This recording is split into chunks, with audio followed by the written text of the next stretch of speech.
My friend Hugh Grainger and I had just returned from a 2 days visit in the country, where we'd been staying in a house of sinister repute, which was supposed to be haunted by ghosts of a peculiarly fearsome and truculent sort.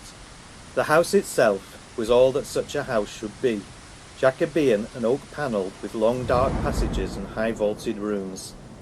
It stood also very remote, and was encompassed by a wood of sombre pines that muttered and whispered in the dark. And all the time that we were there, a south-westerly gale with torrents of scolding rain had prevailed, so that by day and night weird voices moaned and fluted in the chimneys. A company of uneasy spirits held colloquy among the trees, and sudden tattoos and tappings beckoned from the window panes. But in spite of these surroundings, which were sufficient in themselves, one would almost say, to spontaneously generate occult phenomena, nothing of any description had occurred. I am bound to add also that my own state of mind was peculiarly well adapted to receive or even to invent the sights and sounds we had gone to seek, for I was, I confess, during the whole time that we were there, in a state of abject apprehension, and lay awake both nights through hours of terrified unrest, afraid of the dark, yet more afraid of what a lighted candle might show me. Hugh Grainger, on the evening after our return to town, had dined with me, and after dinner our conversation, as was natural, soon came back to these entrancing topics. "But why you go ghost-seeking I cannot imagine," he said, "because your teeth were chattering and your eyes starting out of your head all the time you were there, from sheer fright. Or do you like being frightened?" Hugh, though generally intelligent, is dense in certain ways. This is one of them. "Why, of course I like being frightened," I said. "I want to be made to creep and creep and creep. Fear is the most absorbing and luxurious of emotions. One forgets all else if one is afraid." "Well, the fact that neither of us saw anything," he said, "confirms what I've always believed." "And what have you always believed?" "That these phenomena are purely objective, not subjective, and that one's state of mind has nothing to do with the perception that perceives them, nor have the circumstances or surroundings anything to do with them either. Look at Osburton. It has had the reputation of being a haunted house for years, and it certainly has all the accessories of one. Look at yourself, too, with all your nerves on edge, afraid to look round or light a candle for fear of seeing something. Surely there was the right man in the right place then, if ghosts are subjective." He got up and lit a cigarette, and looking at him, Hugh is about 6 feet high, and as broad as he is long. I felt a retort on my lips, for I could not help my mind going back to a certain period in his life, when, from some cause which as far as I knew he had never told anybody, he had become a mere quivering mass of disordered nerves. Oddly enough, at the same moment and for the first time, he began to speak of it himself. "You may reply that it was not worth my while to go either," he said, "because I was so clearly the wrong man in the wrong place. But I wasn't. You, for all your apprehensions and expectancy, have never seen a ghost. But I have, though I'm the last person in the world you would have thought likely to do so. And, though my nerves are steady enough again now, it knocked me all to bits." He sat down again in his chair. "No doubt you remember my going to bits," he said, "and since I believe that I am sound again now, I should rather like to tell you about it. But before I couldn't speak of it at all to anybody, yet there ought to have been nothing frightening about it. What I saw was certainly a most useful and friendly ghost, but it came from the shaded side of things. It looks suddenly out of the night, and the mystery with which life is surrounded. I want first to tell you quite shortly my theory about ghost-seeing," he continued, "and I can explain it best by a simile, an image. Imagine, then, that you and I and everybody in the world are like people whose eye is directly opposite a little tiny hole in a sheet of cardboard which is continually shifting and revolving and moving about. Back to back with that sheet of cardboard is another, which also, by laws of its own, is in perpetual but independent motion. In it, too, there is another hole, and when fortuitously, it would seem, these two holes, the one through which we are always looking, and the other in the spiritual plane, come opposite to one another, we see through, and then only do the sights and sounds of the spiritual world become visible or audible to us. With most people, these holes never come opposite each other during their life, but at the hour of death they do, and then they remain stationary. That, I fancy, is how we pass over. Now, in some natures, these holes are comparatively large, and are constantly coming into opposition. Clairvoyants, mediums are like that. But as far as I know, I had no clairvoyant or mediumistic powers at all. I therefore am the sort of person who long ago made up his mind that he never would see a ghost. It was, so to speak, an incalculable chance that my minute spy hole should come into opposition with the other, but it did, and it knocked me out of time. I'd heard some such theory before, and though Hugh put it rather picturesquely, there was nothing in the least convincing or practical about it. It might be so, or again, it might not. I hope your ghost was more original than your theory, said I, in order to bring him to the point. Yes, I think it was. You shall judge. I put on more coal and poked up the fire. Hugh has got, so I've always considered, a great talent for telling stories, and that sense of drama which is so necessary for the narrator. Indeed, before now I've suggested to him that he should take this up as a profession, sit by the fountain in Piccadilly Circus when times are, as usual, bad, and tell stories to the passers-by in the street, Arabian fashion, for reward. The most part of mankind, I'm aware, do not like long stories, but to the few, among whom I number myself, who really like to listen to lengthy accounts of experiences, Hugh is an ideal narrator. I do not care for his theories, or for his similes, but when it comes to facts, the things that happened, I like him to be lengthy. Go on, please, and slowly, I said. Brevity may be the soul of wit, but it's the ruin of storytelling. I want to hear when and where, and how it all was, and what you had for lunch, and where you dined, and what... Hugh began. It was the 24th of June, just 18 months ago, he said.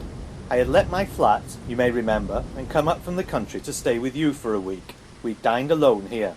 I could not help interrupting. Did you see the ghost here, I asked, in this square little box of a house in a modern street? I was in the house when I saw it. I hugged myself in silence. We dined alone here in Graham Street, he said, and after dinner I went out to some party, and you stopped at home. At dinner, your man did not wait, and when I asked where he was, you told me he was ill, and I thought, changed the subject rather abruptly. You gave me your latchkey when I went out, and on coming back I found you had gone to bed. There were, however, several letters for me which required answers. I wrote them there and then, and posted them at the pillar box opposite, so I suppose it was rather late when I went upstairs.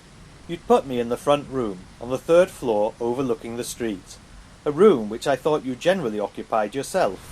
It was a very hot night, and though there had been a moon when I started to my party, on my return the whole sky was cloud-covered, and it both looked and felt as if we might have a thunderstorm before morning.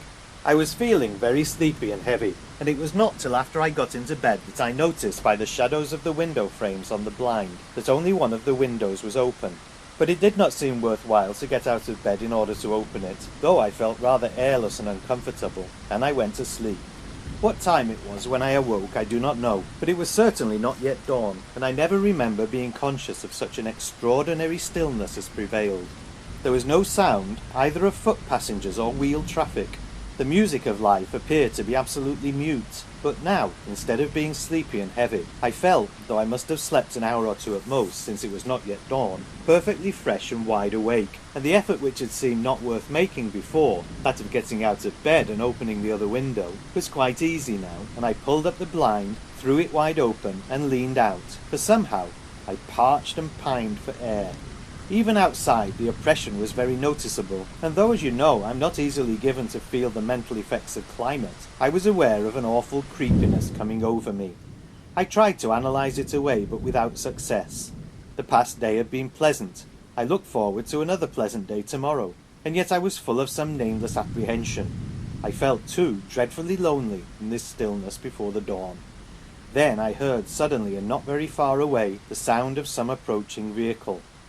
I could distinguish the tread of 2 horses walking at a slow foot's pace. They were, though not yet visible, coming up the street, and yet this indication of life did not abate that dreadful sense of loneliness which I have spoken of. Also, in some dim unformulated way, that which was coming seemed to me to have something to do with the cause of my oppression. Then the vehicle came into sight. At first I could not distinguish what it was. Then I saw that the horses were black and had long tails, and that what they dragged was made of glass, but had a black frame. It was a hearse, empty. It was moving up this side of the street. It stopped at your door. Then the obvious solution struck me. You'd said at dinner that your man was ill, and you were, I thought, unwilling to speak more about his illness. No doubt, so I imagine now, he was dead, and for some reason, perhaps because you did not want me to know anything about it, you were having the body removed at night. This, I must tell you, passed through my mind quite instantaneously, and it did not occur to me how unlikely it really was, before the next thing happened. I was still leaning out of the window, and I remember also wondering, yet only momentarily, how odd it was that I saw things, or rather the one thing I was looking at, so very distinctly. Of course, there was a moon behind the clouds, but it was curious how every detail of the hearse and the horses was visible. There was only one man, the driver, with it, and the street was otherwise absolutely empty. It was at him I was looking now. I could see every detail of his clothes, but from where I was, so high above him, I could not see his face. He had on grey trousers, brown boots, a black coat buttoned all the way up, and a straw hat. Over his shoulder there was a strap, which seemed to support some sort of little bag. He looked exactly like, well, from my description, what did he look exactly like? Why, a bus conductor, I said instantly. So I thought, and even while I was thinking this, he looked up at me. He had a rather long, thin face, and on his left cheek there was a mole with a growth of dark hair on it. All this was as distinct if it had been noonday, and as if I was within a yard of him. But so instantaneous was all that takes so long in the telling, I had not time to think it so strange that the driver of a hearse should be so unfunereally dressed. Then he touched his hat to me and jerked his thumb over his shoulder. "Just room for one inside, sir," he said. There was something so odious, so coarse, so unfeeling about this, that I instantly drew my head in, pulled the blind down again, and then, for what reason I do not know, turned on the electric light in order to see what time it was. The hands of my watch pointed to 11:30. It was then, for the first time I think, that a doubt crossed my mind as to the nature of what I had just seen, but I put out the light again, got into bed and began to think. We had dined, I had gone to a party, I'd come back and written letters, had gone to bed and had slept. So how could it be 11:30, or what 11:30 was it? Then another easy solution struck me. My watch must have stopped, but it had not. I could hear it ticking. There was stillness and silence again. I expected every moment to hear muffled footsteps on the stairs, footsteps moving slowly and smallly under the weight of a heavy burden. But from inside the house there was no sound whatever. Outside, too, there was the same dead silence while the hearse waited at the door. And the minutes ticked on, and at length I began to see a difference in the light in the room, and knew that the dawn was beginning to break outside. But how had it happened then, that if the corpse was to be removed at night, it had not gone, and that the hearse still waited, while morning was already coming? Presently I got out of bed again, and with a sense of strong physical shrinking, I went to the window and pulled back the blind. The dawn was coming fast. The whole street was lit by that silver hueless light of morning, but there was no hearse there. Once again I looked at my watch. It was just 4:15, but I would swear that not half an hour had passed since it had told me that it was 11:30. Then a curious double sense, as if I was living in the present and at the same moment had been living in some other time, came over me. It was dawn on June 25th, and the street as natural was empty. But a little while ago the driver of a hearse had spoken to me, and it was 11:30. What was that driver? To what plane did he belong? And again, what 11:30 was it that I had seen recorded on the dial of my watch? And then I told myself that the whole thing had been a dream. But if you ask me whether I believed what I told myself, I must confess that I did not. Your man did not appear at breakfast next morning, nor did I see him again before I left that afternoon. I think if I had, I should have told you about all this. But it was still possible, you see, that what I'd seen was a real hearse, driven by a real driver. For all the ghastly gaiety of the face that had looked up to mine, and the levity of his pointing hand, I might possibly have fallen asleep soon after seeing him, and slumbered through the removal of the body and the departure of the hearse. So I did not speak of it to you. There was something wonderfully straightforward and prosaic in all this. Here were no Jacobean houses, oak-panelled and surrounded by weeping pine trees, and somehow the very absence of suitable surroundings made the story more impressive. But for a moment a doubt assailed me. "Don't tell me it was all a dream," I said. "I don't know whether it was or not. I can only say that I believe myself to have been wide awake. In any case, the rest of the story is odd. I went out of town again that afternoon," he continued, "and I may say that I don't think that even for a moment did I get the haunting sense of what I had seen or dreamed that night out of my mind. It was present to me always as some vision unfulfilled. It was as if some clock had struck the 4 quarters, and I was still waiting to hear what the hour would be. Exactly a month afterwards, I was in London again, but only for the day. I arrived at Victoria about 11 and took the Underground to Sloane Square in order to see if you were in town and would give me lunch. It was a baking hot morning, and I intended to take a bus from the King's Road as far as Graham Street. There was one standing at the corner just as I came out of the station, but I saw that the top was full, and the inside appeared to be full also. Just as I came up to it, the conductor, who I suppose had been inside collecting fares or whatnot, came out onto the step within a few feet of me. He wore grey trousers, brown boots, a black coat buttoned, a straw hat, and over his shoulder was a strap on which hung his little machine for punching tickets. I saw his face too. It was the face of the driver of the hearse, with a mole on the left cheek. Then he spoke to me, jerking his thumb over his shoulder. "Just room for one inside, sir," he said. At that, a sort of panic terror took possession of me, and I knew I gesticulated wildly with my arms and cried, "No, no!"